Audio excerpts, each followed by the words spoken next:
Hi, ఎలా ఉన్నారు? I hope అందరు బాగున్నారు అనుకుంటున్నాను. Welcome to VKR world Telugu. Death winter ఈ మూవీ చాలా బాగుంటుంది. వీడియో లాస్ట్ వరకు చూడండి. అలాగే వీడియో మీకు నచ్చితే ప్లీజ్ వీడియోని లైక్ చేసి ఛానల్ ని సబ్స్క్రైబ్ చేసుకోండి. మరికెందుకు ఆలస్యం, రండి సినిమా చూద్దాం. స్టార్టింగ్ లోనే ఒక ముసలావిడ చనిపోయిన తన భర్తని గుర్తు చేసుకొని బాధపడుతుంటుంది. ఇప్పుడు బయట చాలా మంచు పడుతుంది. ఈ ముసలావిడ పేరు బార్బ్. అంతా మంచులో బయటకు వచ్చి కారులో కూర్చుంటుంది. తన భర్తతో దిగిన ఫోటోని కారు ముందు పెట్టుకుని తన భర్త చివరి కోరికను తీర్చడానికి బయలుదేరుతుంది. ఆ కోరిక ఏంటంటే తన అస్థికలని చాలా ఏళ్ల క్రితం ఎక్కడైతే వీళ్ళు తొలిసారిగా కలిశారో అక్కడ కలపాలని వెళ్తూ ఉంటుంది. అప్పుడే రేడియోలో న్యూస్ చెప్తూ ఉంటారు, కొన్ని గంటల్లో ఎక్కువ మంచు కురవబోతుంది, ఎవరి పర్మిషన్ లేకుండా బయటకి అస్సలు వెళ్ళకండి అని చెప్తూ ఉంటారు. బార్బ్ ఆల్రెడీ బయలుదేరింది కాబట్టి కొంత దూరం రాగానే మంచు ఎక్కువగా పడడం వల్ల ముందు ఉన్న దారి కనబడదు. ఒక ప్లేస్ లో కారును ఆపి మ్యాప్ తీసి తను వెళ్లాల్సిన ప్లేస్ గురించి చూస్తూ ఉంటుంది. తనకి ఎక్కడికి వెళ్లాలో తెలుసు కానీ ఇప్పుడు ఏ దిక్కు నుంచి వెళ్లాలో అర్థం కాదు. కారులోంచి బయటికి వచ్చి ఆలోచిస్తూ ఉంటుంది. అప్పుడే దూరంగా దేన్నో కొడుతున్న సౌండ్ వినిపిస్తుంది. వెంటనే కార్ తీసుకొని ఆ సౌండ్ వచ్చిన వైపు వెళ్తుంది. ఒక దగ్గర చిన్న క్యాబిన్ కనిపిస్తుంది. అక్కడే ఒక ముసలతను కట్టెలు కొడుతూ ఉంటాడు. అతని దగ్గరికి వెళ్తుంది, కానీ తనకి ముందు రక్తపు మరకలు కనిపిస్తాయి. అతను బార్బుని సడన్ గా చూసి భయపడతాడు. నన్ను క్షమించండి, నాకు మిమ్మల్ని భయపెట్టాలన్న ఉద్దేశం లేదు. నేను లేక్ హిల్కా దగ్గరికి వెళ్ళాలి, దారి చెప్పండి అంటుంది. అతను ఆ లేక్ ఉన్న ప్లేస్ గురించి చెప్తాడు. దాంతో బార్బ్ తనకి థ్యాంక్స్ చెప్పి ఇక్కడ రక్తం మరకలు ఉన్నాయి, అంతా ఓకేనా అంటుంది. ఇది జింక రక్తం, అంతే, కంగారు పడకండి, మీరు వెళ్ళండి అని అతను చెప్తాడు. బార్బ్ జాగ్రత్త అని అక్కడి నుంచి చాలా కష్టం మీద ఆ లేక్ దగ్గరికి వస్తుంది. ఇక్కడే తను ఇంకా తన హస్బెండ్ మొదటిసారి కలిసి ఉంటారు. లేక్ దగ్గర నిలబడి అన్ని పాత జ్ఞాపకాలని గుర్తు చేసుకుని ఫీల్ అవుతుంది. ప్రతి సంవత్సరం వాళ్ళు ఇక్కడికి వచ్చి ఇద్దరు చాలా సంతోషంగా గడిపేవాళ్ళు. అలా అన్ని తలుచుకుని బాధపడుతూ అస్థికలు కలపబోతూ ఉన్నప్పుడే అంతలో బుల్లెట్ సౌండ్ వినిపిస్తుంది. బార్బ్ చాలా భయపడుతుంది. పరిగెత్తుకుంటూ అక్కడి నుంచి కార్ చాటుకు వెళ్లి దాక్కుంటుంది. అప్పుడే ఒక అమ్మాయి పరిగెత్తుతూ కనిపిస్తుంది. తన వెనకే ఇంతకు ముందు తను చూసిన అతను గన్ పట్టుకుని వస్తూ ఉంటాడు. ఆ అమ్మాయి దగ్గరికి వచ్చి, ఇంకా పారిపోవాలని చూడకు, నీ ప్రాణాలు తీస్తా అని ఆ అమ్మాయిని భయపెట్టి తిరిగి తన క్యాబిన్ దగ్గరికి తీసుకువెళ్తాడు.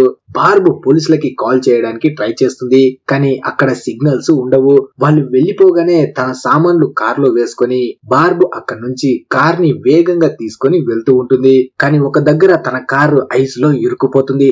ఎంత ట్రై చేసినా బయటికి రాదు. ఇక చేసేదేం లేక కార్ ని అక్కడే వదిలేసి ఆ వ్యక్తి క్యాబిన్ వైపు నడుస్తూ బయలుదేరుతుంది. బార్బ్ అక్కడికి రాగానే అతను కారులో ఎక్కడికో వెళ్తూ ఉంటాడు. ఇదే సరైన సమయం అని పరిగెత్తుకుంటూ క్యాబిన్ దగ్గరికి వెళ్తుంది. ఆ అమ్మాయి కోసం మొత్తం వెతుకుతుంది. పక్కనే బేస్మెంట్ డోర్ కనిపిస్తుంది తనకి. అక్కడికి వెళ్లి చూస్తే లోపల అదే అమ్మాయి బంధించి కనిపిస్తుంది. తన నోటికి ప్లాస్టర్ వేసి ఉంటుంది. బార్బ్, నువ్వు ఒక్కదానివే ఉన్నావా అంటుంది. ఆ అమ్మాయి అవును అని తల ఊపుతుంది. అంతలో 2 కార్లు అక్కడికి వచ్చి ఆగుతాయి. ఇప్పుడు ఆ వ్యక్తితో పాటు తన వైఫ్ కూడా వస్తుంది. తన వైఫ్ చేతిలో కూడా గన్ ఉంటుంది. బార్బ్ పక్కన వెళ్లి దాక్కుని వీళ్ళు మాట్లాడేది మొత్తం వింటుంది. వాళ్ళ మాటల్లో తెలుస్తుంది తన వైఫ్ చెప్పింది అని. ఆ అమ్మాయిని బలవంతంగా తను ఇక్కడికి తీసుకువచ్చి ఉంటాడు. ఇప్పుడు ఇద్దరు కలిసి ఆ అమ్మాయిని చంపడానికి ప్లాన్ వేస్తుంటారు. బార్బ్ అక్కడే ఉన్న అద్దంపై రాసి, నేను ఇక్కడే ఉంటా, నిన్ను ఎలాగైనా కాపాడతా, నువ్వు ధైర్యంగా ఉండు అంటుంది. వెంటనే తన కారు దగ్గరికి పరిగెత్తుకుంటూ వెళ్లి ఆ అమ్మాయిని ఎలా కాపాడాలో అని ఆలోచిస్తుంది. ఇప్పుడే ఆ ముసలతని వైఫ్ కి నోట్ల నుంచి బ్లడ్ వస్తుంది. దాన్ని తుడుచుకుంటూ పక్కకి చూడగానే ఒక క్లాత్ కనిపిస్తుంది. వెంటనే అక్కడికి వెళ్ళగానే ఆ అమ్మాయి కోసం బార్బ్ రాసిన మెసేజ్ తనకి కనిపిస్తుంది. దాంతో తనకి అర్థమవుతుంది బయట ఎవరో ఉన్నారు, ఈ అమ్మాయికి హెల్ప్ చేయాలనుకుంటున్నారు అని. వెంటనే కోపంగా తన హస్బెండ్ ని అడుగుతుంది, ఈ క్లాత్ ఎవరిది అని. అతను, నాకు తెలీదు, కొంతసేపటి క్రితం ఒక లేడీ వచ్చింది, లేక్ కి దారి అడిగింది, ఒకవేళ తనదై ఉంటుంది అంటాడు. వైఫ్ భయంగా, ఆ లేడీ మనం చేసేది చూస్తే మొత్తం నాశనం అయిపోద్ది, తనని మనం వెంటనే చంపాలి అని తనని చంపడం కోసం గన్ తీసుకొని ఇద్దరు లేక్ దగ్గరికి వస్తారు. ఇక్కడ బార్బ్ వాళ్ళు వస్తారు అని ముందే లేక్ దగ్గర తన హస్బెండ్ వస్తువుల్ని ఉంచుతుంది. వాటిని చూసి ముందుకు వెళ్తే అంతలో బార్బ్ ఏర్పాటు చేసిన ట్రాప్ లో పడిపోతాడు. ఆ నీళ్ళలోంచి తన హస్బెండ్ ని లేడీ బయటికి లాగుతూ ఉంటుంది. ఈ టైంలో బార్బ్ బేస్మెంట్ లాక్ ని పగలగొట్టి రూమ్ లోకి వెళ్లి ఆ అమ్మాయిని పారిపోవడానికి హెల్ప్ చేస్తుంది. కానీ ఆ అమ్మాయిని గొలుసులతో కట్టేసి ఉంటారు. ఆ అమ్మాయి భయపడ్డం చూసి తనకి ధైర్యం చెప్తుంది. నిన్ను కాపాడేంత వరకు నేను ఎక్కడికి వెళ్ళను అని మళ్ళీ బయటికి వచ్చి సింక్ లో ట్యాబ్ ని ఓపెన్ చేసి నీళ్ళని వదిలేస్తుంది. కానీ తను బయటికి రాగానే వాళ్ళు బార్బుని షూట్ చేస్తారు. ఒక బుల్లెట్ తనకి తగులుతుంది. ఎలాగోలా అక్కడ నుంచి తప్పించుకొని అడవిలోకి పారిపోతుంది. వీళ్ళు ఇంట్లోకి రాగానే ఇల్లు మొత్తం నీళ్లతో నిండిపోతుంది. బేస్మెంట్ లో ఉన్న ఆ అమ్మాయి దగ్గరకు కూడా నీళ్లు వస్తాయి. మొత్తం తడిసిపోవడంతో చలికి వాళ్ళు వణికిపోతుంటారు. బార్బు వాళ్ళ బ్యాగ్ కి మంట పెట్టి వస్తువులు మొత్తం నీటిలో తడిపేస్తుంది. ఇక్కడ బార్బు తన కార్ దగ్గరికి వస్తుంది. బుల్లెట్ తగిలిన దగ్గర ఫస్ట్ ఎయిడ్ చేసుకుంటుంది. అప్పుడే తన చేతికున్న మ్యారేజ్ రింగ్ ని చూస్తుంది. ఎక్కడో అది పడిపోయి ఉంటుంది. వెంటనే లేక్ దగ్గరికి వచ్చి వెతుకుతుంది అక్కడేమైనా పడిపోయిందేమో అని. కానీ అక్కడ కూడా దొరకదు. చాలా ఫీల్ అవుతుంది. తన హస్బెండ్ ఆ రింగ్ ని ఇచ్చి మ్యారేజ్ కి ప్రపోజ్ చేసి ఉంటాడు. బాధలో చాలా ఏడుస్తుంది. పక్కనే ఆ ముసలాడిది గన్ కింద పడి కనిపిస్తుంది. దాన్ని తీసుకుని నిర్ణయించుకుంటుంది ఈసారి ఆ అమ్మాయిని ఎలాగైనా కాపాడాలి అని. వెంటనే క్యాబిన్ దగ్గరికి వస్తుంది. ఇక్కడ వీళ్ళు మాత్రం చలికి తట్టుకోలేకపోతుంటారు. ఆ ముసలతనైతే మరీనో కార్ లో కూర్చోబెట్టి హస్బెండ్ కి హీట్ చేయడానికి ట్రై చేస్తూ ఉంటుంది. కానీ అతను పరిస్థితి దారుణంగా మారుతుంది. నా వల్ల కాదు, నా బట్టలు ఇంకా ఆరలేదు, భార్య మాత్రం మన దగ్గర ఎక్కువ టైం లేదు, తెల్లవారేసరికి మొత్తం పూర్తి చేయాలి అని బలవంతంగా లోపలికి తీసుకువెళ్లి, నేను 10 సంవత్సరాలు ఆపరేషన్ థియేటర్ లో పనిచేశాను, నాకు తెలుసు ఏం చేయాలో, మనం ఆ లేక్ దగ్గరే ఆపరేషన్ చేయాలి, ఒకవేళ పోలీసులు వచ్చినా ఆధారాలు లేకుండా చెయ్యొచ్చు, ఈ పని అయ్యాక ఆ ముసల్దాన్ని కూడా వెతికి చంపేద్దాం అంటుంది. అలా అమ్మాయిని భయపెట్టి కారులో కూర్చోబెడతారు. అప్పుడే ఆ ముసలతను నా గన్ కనిపించడం లేదని వెతుకుతూ ఉంటాడు. ఆ మాట విని తన వైఫ్ కి పిచ్చ కోపం వస్తుంది. అతని చెంప పగలగొడుతుంది. కోపంగా లేక్ దగ్గరికి వెళ్ళు, మొత్తం రెడీ చెయ్యి అని తను ఆ అమ్మాయిని తీసుకొని అక్కడి నుంచి వెళ్తుంది. ఆ ముసలతను ఆ మంచులో చాలా కష్టపడి కావలసిన వస్తువులన్నీ తీసుకొని ఆ లేక్ దగ్గరికి వస్తూ ఉంటాడు. తన భార్య ఆ అమ్మాయిని తీసుకొని వచ్చేలోపు అంతా రెడీ చేయాలి అని అలా అంతా రెడీ చేస్తుంటాడు. దూరంగా చెట్లలో ఉన్న బార్బు బైనాక్యులర్ ద్వారా మొత్తం చూస్తుంది. మళ్ళీ అవకాశం చూసి క్యాబిన్ దగ్గరికి వస్తుంది. కానీ ఈసారి ఆ అమ్మాయి బేస్మెంట్ లో కనిపించదు. బార్బ్ ధైర్యం తెచ్చుకొని తనకి దిగిన బుల్లెట్ ని తీసుకుని బ్యాండేజ్ వేసుకుంటుంది. వెంటనే బయటికి వచ్చి ఆ ముసలతన్ కారు అద్దం పగలగొట్టి రేడియో సహాయంతో హెల్ప్ కోసం కాల్ చేస్తుంది. ఇక్కడ ఇద్దరు ఉన్నారు, వాళ్ళు అమ్మాయిని కిడ్నాప్ చేశారు, తను ప్రమాదంలో ఉంది, నేను కూడా గాయపడ్డాను, మీకు లొకేషన్ పంపుతాను, వెంటనే ఇక్కడికి రాండి అని లొకేషన్ గురించి చెప్పడానికి వెళ్తుంది. కానీ అప్పుడే ముసలతను వెనక నుంచి వచ్చి బార్బ్ ని బయటికి లాగి చంపబోతుంటాడు. కానీ బార్బ్ తప్పించుకొని సుత్తితో వాడి కాలిపై అటాక్ చేస్తుంది. పెద్దగా గాయం అవ్వడం వల్ల అతను కింద పడిపోతాడు. అలా అతనికి గన్ గురిపెడుతుంది. దాంతో వాడు మొత్తం నిజం చెప్తాడు. నా భార్యకి ఆరోగ్యం బాగోలేదు, తనే ఇదంతా చేయడానికి నన్ను ఒప్పించింది. ఆ అమ్మాయినే మేము ఎందుకు ఎంచుకున్నామంటే తను ఇంతకు ముందు ఆత్మహత్య చేసుకోవడానికి ట్రై చేసింది, అందుకే తీసుకువచ్చాం. కానీ అతనికి తను చేస్తున్న తప్పు గురించి అర్థమవుతుంది. ఏడుస్తూ బార్బ్ తో ఈ చలి వల్ల నా ఆరోగ్యం పాడవుతుంది, ప్లీజ్ నన్ను హాస్పిటల్ కి తీసుకువెళ్ళు. అలాగే బార్బ్ కి తన రింగ్ ను కూడా తిరిగిస్తాడు. ఇది నాకు క్యాబిన్ దగ్గర దొరికింది అని. బార్బ్ కూడా అతన్ని నమ్మి ఆ రింగ్ తీసుకొని నువ్వు మంచివాడిలా మారిపోయావు అంటే సరే కారు తీసుకొని పోలీస్ స్టేషన్ కి వెళ్లి జరిగింది మొత్తం చెప్పు, తర్వాత హాస్పిటల్ కి వెళ్ళు అంటుంది. అతను కూడా నెమ్మదిగా సరే అని కార్ దగ్గరికి వస్తాడు. బార్బీకి కొన్ని బుల్లెట్స్ కూడా ఇచ్చి అక్కడి నుంచి బయలుదేరతాడు. కానీ కొంత దూరం వెళ్ళగానే తన వైఫ్ ఎదురుగా వస్తుంది. తనపై అరుస్తుంది. ముసల్నా బట్ట ఇక్కడే ఉండమని చెప్పాను కదా, ఏడికి ఎగేసుకుంటూ పోతున్నావని తిడుతుంది. అతను మాత్రం కాలికి అయిన గాయంతో బ్లడ్ కారుతున్న కారు దిగి నాకు గాయమైంది, డాక్టర్ దగ్గరికి వెళ్తున్నా. వైఫ్ కోపంగా నాకు చెప్పాలిగా వెళ్తున్నా అని, అంటే నా నుంచి పారిపోతున్నావా? అతను మాత్రం ఈ పిచ్చి పనిని మనం ఇక్కడే వదిలేద్దాం, కానీ ఆమె చేతుల దాకా వచ్చిన అవకాశాన్ని నేను వదులుకోను, లేక్ దగ్గరికి వెళ్ళాలి. కానీ అతను మాత్రం నీకు నిజంగా నమ్మకం ఉందా? ఆ డాక్టర్ అక్కడికి వస్తాడా? మనకి ఇంకా సమయం ఉంది, మొత్తాన్ని సరిచేద్దాం అంటాడు. అప్పుడే ఆమె నోట్లో నుంచి బ్లడ్ కూడా వస్తుంది. నేను ఇక్కడ చనిపోతుంటే నువ్వు మాత్రం నా నుంచి పారిపోతున్నావని కోపంగా తన హస్బెండ్ కి గన్ గురి పెడుతుంది. ఇక్కడ బార్బ్ తన కార్ దగ్గరికి వచ్చి తన కడుపుతో ఉన్నప్పుడు జ్ఞాపకాలు గుర్తు చేసుకుంటూ తన కారుని తగలబెట్టడానికి ట్రై చేస్తుంది. తన హస్బెండ్ కి తెలుస్తుంది కడుపులో బిడ్డ చనిపోయింది అని. అప్పుడే హస్బెండ్ మనం మళ్ళీ ట్రై చేద్దాంలే, నువ్వు బాధపడకు అంటాడు. అప్పుడే బార్బ్ తన కారుని తగలబెడుతుంది.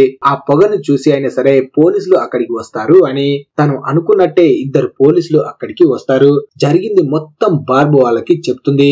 పోలీసులు కూడా తనకి హెల్ప్ చేయాలనుకుంటారు. వెంటనే క్యాబిన్ దగ్గరికి వస్తారు. పోలీసులు కార్ దిగి క్యాబిన్ దగ్గర ఉన్న కార్ దగ్గరికి వెళ్తుంటారు. కానీ సడన్ గా ఆ లేడీ క్యాబిన్ నుంచి బయటికి వచ్చి ఆ పోలీసులని షూట్ చేసి చంపేస్తుంది.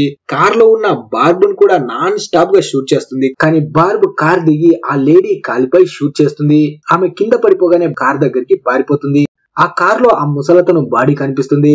తను తన హస్బెండ్ ని ముందే చంపేసి ఉంటుంది. బయట క్యాబిన్ లోకి వెళ్తుంటే ఆ లేడీ మళ్ళీ ఫైర్ చేయగానే పక్కకు వెళ్లి దాక్కుంటుంది. మళ్ళీ తను పైకి షూట్ చేయగానే పైన ఉన్న కప్పు మొత్తం బార్బు పైన పడిపోతుంది. దాంతో తను అక్కడ స్పృహ తప్పుతుంది.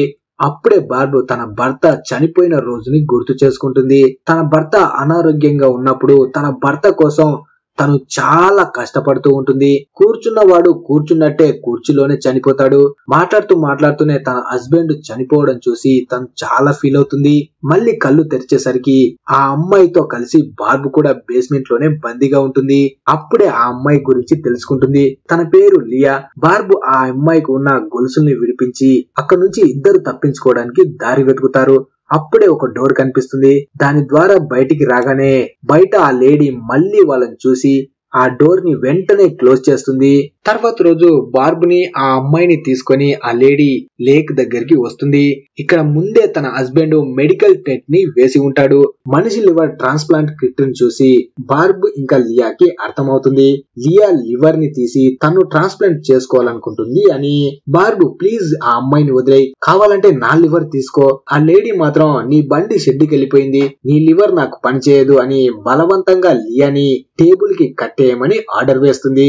బార్బు మాత్రం తెలివిగా లియాకి టేప్ ని వేయకుండా వేసినట్టు నటించి తన చేతిలో ఒక ఐరన్ ముక్కని పెడుతుంది. టైం చూసి టేప్ ని తెంపుకొని అక్కడి నుంచి పారిపోవాలని బార్బు ఆ అమ్మాయిని కట్టేయగానే ఆ లేడీ బార్బుని షూట్ చేస్తుంది. తొందరగా ఆపరేషన్ కోసం అన్ని రెడీ చేస్తూ ఉంటుంది. కానీ అప్పుడే మళ్ళీ బార్బు పైకి లేచి తనపై అటాక్ చేస్తుంది. అక్కడ ఉన్న సీజర్ తో ఆమె బాడీలో దింపుతుంది. ఇద్దరి మధ్య ముష్టి యుద్ధం మొదలవుతుంది. కొట్టుకుంటూ ఇద్దరు టెంట్ బయటికి వస్తారు. గన్ తీసుకోవడానికి చాలా ట్రై చేస్తుంటారు ఇద్దరు. చివరికి ఆ లేడీ గన్ తీసుకొని బార్బుకి గురి పెడుతుంది. కానీ బుల్లెట్స్ అయిపోయి ఉంటాయి. వెంటనే ఆ లేడీ కోపంగా పిచ్చి పట్టినట్టు బార్బుని లాక్కుంటూ, ఇంతకు ముందు బార్బు ఐస్ ను పగలగొట్టి ట్రాప్ చేసింది కదా, అక్కడికి లాక్కుంటూ వచ్చి అందులో తోసి చంపాలి అనుకుంటుంది. ఇప్పుడు టెంట్ లో ఉన్న లియా తన చేతిలో ఉన్న దాని సహాయంతో టేప్స్ ని తెంపుకొని తగలబడిపోతున్న టెంట్ లో నుంచి తప్పించుకొని బయటికి పరిగెడుతుంది. లియా చూస్తూ ఉండగానే ఆ అమ్మాయిని కాపాడడం కోసం బార్బు తన చేతికి ఉన్న గొలుసుల్ని ఆ లేడీకి కట్టి పక్కన ఉన్న లేక్ లోకి దూకుతుంది. లియా తనని కాపాడడానికి చాలా ట్రై చేస్తుంది. కానీ అప్పటికే తను నీటి అడుగుకి వెళ్లిపోతూ ఉంటుంది. ప్రాణం పోతుంది అనగా బార్బు తన భర్త అస్థికలని నీళ్ళల్లో కలిపి తన చివరి కోరికని నెరవేరుస్తుంది. అలా సంతోషంగా తన ప్రాణాల్ని విడుస్తుంది లియా ప్రాణాల్ని కాపాడడానికి. పైన ఉన్న లియాకి బార్బు ఇంకా తన భర్తకి సంబంధించిన ఒక ఫోటో కనిపిస్తుంది. దాన్ని తీసుకొని తన దగ్గరే పెట్టుకొని ఆ చలిలో లియా అక్కడి నుంచి బయలుదేరుతుంది. లాస్ట్ లో చాలా ఏళ్ల క్రితం అదే లేక్ దగ్గర బార్బు ఇంకా తన భర్త సంతోషంగా ఫోటో దిగుతూ కనిపిస్తారు. ఈ మూవీ ద్వారా రెండు మనసులు ఉన్న ఆడవాళ్లు మనకి కనిపిస్తారు. ఒకరు తన భర్త చనిపోయిన ఆ జ్ఞాపకాలతో బతికి తన చివరి కోరిక నెరవేర్చడం కోసం ప్రయత్నించే వాళ్ళు. ఇంకొక లేడీ తను బతకడం కోసం ఎవరినైనా చంపడం, చివరికి కట్టుకున్న తన భర్తను కూడా చంపేయాడది. అలా ఈ మూవీ ముగుస్తుంది. మరి ఈ మూవీ మీకు ఎలా అనిపించింది అనేది కింద కామెంట్ చేసి చెప్పండి. అలాగే వీడియో నచ్చితే ప్లీజ్ వీడియోని లైక్ చేసి ఛానల్ ని సబ్స్క్రైబ్ చేసుకోండి. Thanks for watching.